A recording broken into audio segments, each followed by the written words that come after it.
This is Honor 200 Pro, and today I'll show how you can fix the Wi-Fi connectivity problems on this device. First, launch your device's settings, enter the Wi-Fi category, and try toggling the Wi-Fi feature off and on.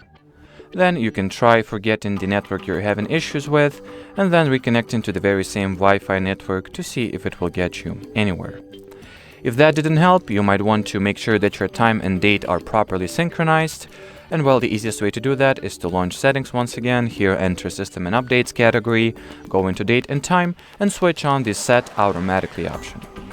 And well, the final troubleshooting step you can try is resetting all your network preferences. And well, once again, enter the System and Updates category of settings, go into the Reset Network Settings, confirm, and here you have it. And well, as far as this video goes, that'll be it. Thanks for watching, and bye-bye.